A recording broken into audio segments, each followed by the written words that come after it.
હું ડૉક્ટર હાર્દિક શાહ, ફેફસાના રોગોનો નિષ્ણાત, આદિત્યરા super speciality હોસ્પિટલમાં વર્ક કરી રહ્યો છું.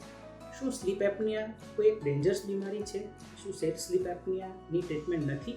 આવો ઘણા પ્રશ્ન પેશન્ટો પૂછતા હોય છે. તો આના જવાબમાં છે કે સ્લીપ એપનિયા પોતે ગંભીર બીમારી નથી, પણ જો એને સમયસર સારવાર કરવામાં ના આવે અને એને જો આપણે આઈડેન્ટિફાઈ ના કરીએ તો એના જે લક્ષણો અને એને આઉટકમ્સ છે તે ઘણી વખત ડેન્જરસ હોઈ શકે.